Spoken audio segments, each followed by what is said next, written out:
Welcome to Chitra's cooking fish. இன்றைக்கி வீடியோவில் நல்ல பஞ்சு போல் சாஃப்டான இட்லியும் அதுக்கு சைட் டிஷ் வந்து தக்காளி கடையல் எப்படி செய்யறதுன்னு தான் பார்க்க போகிறோம். ரொம்ப ஈஸியாக ஒரு 10 நிமிஷத்தில் நம்ம இந்த கடையல் ரெடி பண்ணிடலாங்க. டேஸ்ட்டு ரொம்ப சூப்பராக இருக்கும். இந்த ரெசிபியை பார்க்குறதுக்கு முன்னாடி நம்ம சேனலை சப்ஸ்கிரைப் பண்ணாமல் பார்த்துட்டு இருந்தீங்கன்னா சேனலை சப்ஸ்கிரைப் பண்ணிக்கோங்க. இப்போ வாங்க இந்த சாஃப்டான இட்லியும் அதுக்கு சைட் டிஷ் எப்படி பண்ணுறது நம்ம வீடியோக்குள்ளே போய் பார்த்துடலாம். 1/4 கிலோ மெஷர்மெண்ட் உள்ள கப்பில் 2 கப் அளவுக்கு இட்லி அரிசி எடுத்திருக்கேன். கடை இட்லி அரிசி தான் நான் பயன்படுத்தியிருக்கேன். நீங்கள் மெஷர்மெண்ட் கப்புக்கு பதிலாக வீட்டில் இருக்கிற கிண்ணம் டம்ளர் ஏதாவது யூஸ் பண்ணிக்கலாம். அடுத்தது அதே கப்பில் 1 கப் அளவுக்கு பச்சரிசி சேர்த்துக்கலாம். இப்போ நல்லா ஒரு 2-3 தடவை நம்ம வாஷ் பண்ணி எடுத்துக்கலாம். இப்போ நல்லா வாஷ் பண்ணதுக்கப்புறம் 1 ஸ்பூன் அளவுக்கு வெந்தயம் சேர்த்துட்டு 2 ஸ்பூன் அளவுக்கு ஜவ்வரிசி சேர்த்துக்கிறேன். நான் மாவு ஜவ்வரிசி தான் எடுத்திருக்கேன். ஜவ்வரிசி கண்டிப்பாக சேருங்க. நம்ம ஜவ்வரிசி சேர்க்குறதால நமக்கு இட்லி நல்ல சாஃப்ட்னஸ் கொடுக்கும். இப்போ நல்ல தண்ணி சேர்த்துட்டு ஒரு 5 மணி நேரம் நம்ம ஊற வச்சுக்கலாம்.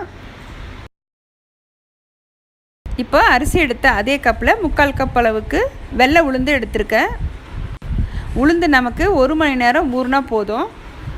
இப்போது 1/2 கப் அளவுக்கு அவல் சேர்த்துக்கிறேன். நான் கெட்டி அவல் தான் எடுத்திருக்கேன். இப்போ இது ரெண்டுமே கழுவிட்டு ஊற வச்சுக்கலாம்.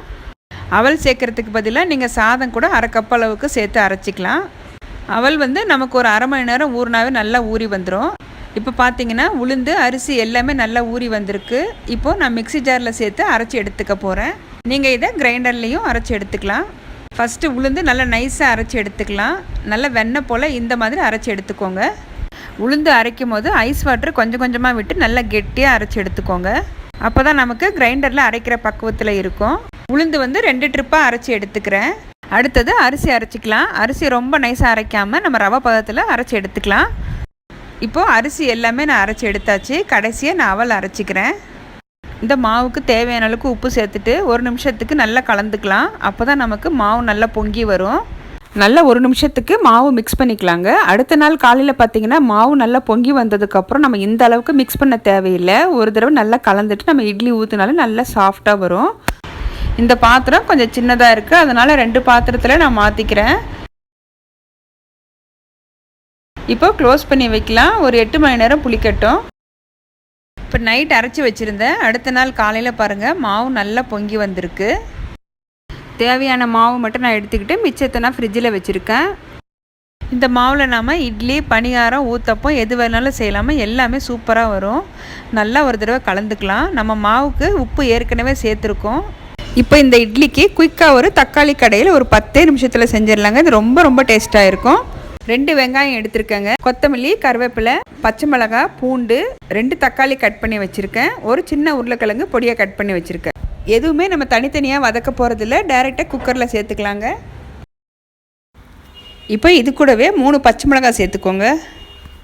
கொத்தமல்லியோட காம்பு சேர்த்துக்கிறேங்க. நல்ல ஒரு ஃப்ளேவராக இருக்கும். இப்போ இந்த கடையிலுக்கு தேவையான அளவுக்கு தண்ணி சேர்த்துக்கலாம். 1/4 ஸ்பூன் அளவுக்கு மஞ்சள் தூள் சேர்த்துட்டு 1/2 ஸ்பூன் அளவுக்கு குழம்பு மிளகாத்தூள் சேர்த்துக்கிறேன். பெருங்காயத்தூள் 1/4 ஸ்பூன் சேர்த்துக்கலாங்க. கொஞ்சம் வெந்தயமும் சீரகமும் சேர்த்துட்டு க்ளோஸ் பண்ணி ஒரு 2 விசில் விட்டு வேக வச்சு எடுத்துக்கலாம். இப்போது 2 விசில் விட்டு வேக வச்சு வச்சுருக்கேங்க. நம்ம சேர்த்துருந்த வெங்காயம், தக்காளி, உருளைக்கிழங்கு நல்லா வெந்திருக்கு. இப்போ நல்லா மசிச்சு எடுத்துக்கலாம். தண்ணியை வடிச்சிட்டு மசிச்சுக்கலாங்க. நல்லா மேஷ் பண்ணதுக்கப்புறம் நம்ம எடுத்து வச்சுருந்த தண்ணியை சேர்த்துக்கலாங்க. இதில் நம்ம புளி சேர்க்க தேவையில்லை. இப்போ நம்ம கடைஞ்சதை வேறு ஒரு பாத்திரத்தில் சேர்த்துக்கலாம். இப்போ இந்த கடையில் திக்னஸ்க்காக நான் 2 ஸ்பூன் அளவுக்கு இட்லி மாவு சேர்த்துக்கிறேன். இட்லி மாவுக்கு பதிலாக நீங்கள் பொட்டுக்கடலை மாவு, கடலை மாவு எது வேணாலும் சேர்த்துக்கலாங்க. இப்போ இந்த இட்லி மாவில் தண்ணி விட்டு கரைச்சிட்டு சேர்த்துக்கலாம். இந்த கடையிலுக்கு தண்ணி எவ்வளோ தேவையோ நீங்கள் பார்த்து அட்ஜஸ்ட் பண்ணிக்கோங்க. இட்லி மாவு சேர்த்துட்டு நல்லா ஒரு கொதி வந்ததும் இதுக்கு ஒரு தாளிப்பும் சேர்த்துடலாங்க. இப்போ நல்ல அருமையான சுவையில் தக்காளி கடையல் ரெடி ஆயிடுச்சு. கடைசியாக ஒரு கைப்பிடி அளவுக்கு கொத்தமல்லி சேர்த்துக்கிறேன். இப்போது சாம்பார் ரெடி ஆயிடுச்சு. நம்ம இட்லியும் ஊற்றி ரெடி பண்ணிக்கலாம். இப்போ இட்லி பிளேட்டில் நான் துணி போட்டு வச்சுருக்கேன். இப்போ எல்லாத்துலேயும் மாவு சேர்த்துக்கலாம். இட்லி பாத்திரத்தில் தண்ணி காஞ்சிக்கிட்டு இருக்குங்க. நம்ம இட்லி பிளேட்டை வைக்கிறதுக்கு முன்னாடி இட்லி பாத்திரத்தில் தண்ணி நல்லா சூடாக கொதிக்கணும். அப்போ தான் நம்ம வந்து இட்லி பிளேட்டு உள்ளே வைக்கணுங்க. சின்ன சின்ன டிப்ஸை நீங்கள் ஃபாலோ பண்ணி இட்லி செஞ்சாலே சூப்பராக வரும். இப்போ க்ளோஸ் பண்ணி வைக்கலாம். ஒரு 10 நிமிஷம் வேகட்டும். இப்போ ஒரு 10 நிமிஷம் ஆயிருக்கு. இட்லி பாத்திரத்தை ஓப்பன் பண்ணிக்கலாம். இட்லி பாருங்கள் நல்லா சாஃப்டாக வெந்து வந்திருக்கு. இப்போ ஒரு பிளேட்டுக்கு மாற்றிக்கலாம். நான் சொல்லியிருக்கிற இதே அளவுகளை பயன்படுத்தி நீங்கள் இட்லி செஞ்சு பாருங்கள். இட்லி ரொம்ப பஞ்சு போல் சாஃப்டாக இருக்கும். இப்போ ஒரு இட்லி நான் பிச்சு காட்டுறேன் பாருங்கள் எந்த அளவுக்கு சாஃப்டாக வந்திருக்குன்னு. நம்ம இன்றைக்கி செஞ்ச தக்காளி கடையிலும் கண்டிப்பாக ட்ரை பண்ணி பாருங்கள்.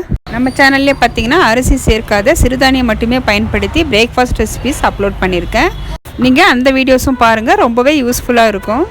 இந்த வீடியோ உங்களுக்கு யூஸ்ஃபுல்லாக இருந்ததுன்னா வீடியோக்கு லைக் பண்ணுங்கள். மறக்காமல் நம்ம சேனலை சப்ஸ்கிரைப் பண்ணிவிட்டு பெல் பட்டனை ப்ரெஸ் பண்ணி ஆளுங்கிற ஆப்ஷனை கிளிக் பண்ணி வச்சுக்கோங்க. அப்போ தான் நான் போடுற வீடியோஸ் வந்து உங்களுக்கு உடனே நோட்டிஃபிகேஷனாக வரும். தேங்க்ஸ் ஃபார் வாட்சிங்.